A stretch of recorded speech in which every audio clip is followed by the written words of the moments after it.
do have a very short video today. Yeah, my husband is doing the insomnia thing again, so yeah, it's been a hard night to try to get anything accomplished. I could use prayers for finishing this book. I'm going to have to tear this up because I can't get that off. And yeah, I've got a lot to do and a rough couple nights. So yeah, so this is day 19 and we're doing this first since it was in the way. I think we're doing more gingerbread house. Yep. It's almost done, it says. Da, da, da. So looking forward to that. And let's put that up there. Then we're going to go to 19 and see what's in 19. Feels like another card of some sort. Oh, another bookmark. This one doesn't have a tassel. I'll have to make my own. But this is a beautiful bookmark. Look at this. Oh, so nice. I like that one a lot. Okay. So we have that. Also, I wanted to do a small update.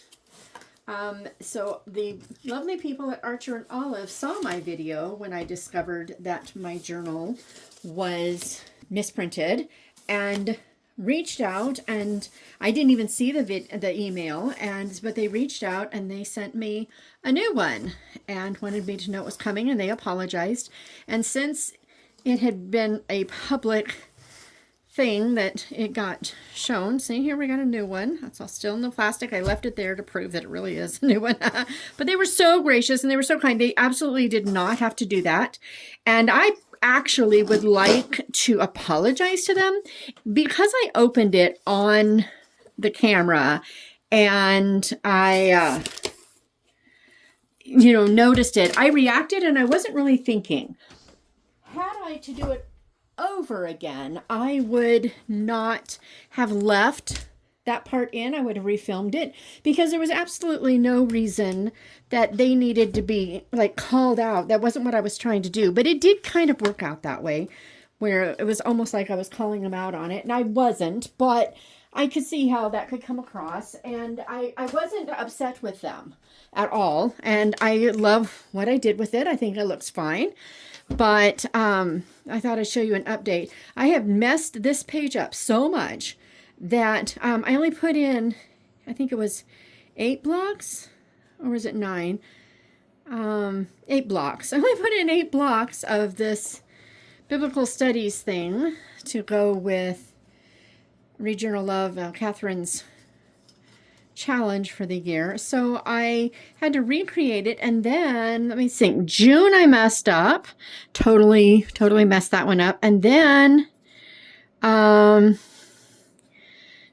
hermeneutics. I decided almost just for reasons that make no sense not to put the N in there. I barely caught it before I took ink to it. So what I'm going to do is I've got the month in the scroll part.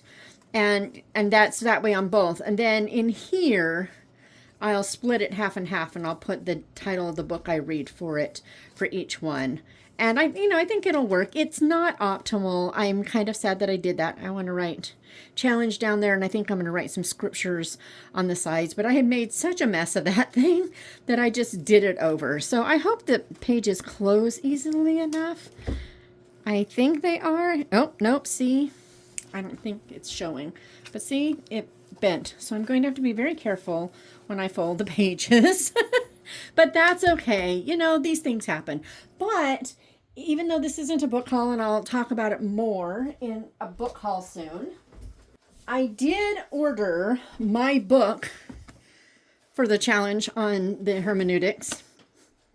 I did some research and really looked up who this guy is. He is a professor at, I believe it's a Reformed seminary.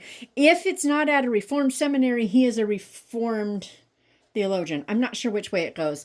I personally am not Reformed. However, I have a strong appreciation and respect for Reformed theologians because for the most part, they really seem to stick really close to scripture, and I totally respect that. It's they don't just focus on topical studies, feel good stuff. They really dig deep into scripture, and that's what I was looking for. So I got this one. There are nine chapters.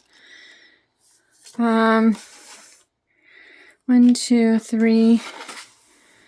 Yeah, there are 9 chapters plus a conclusion and an introduction.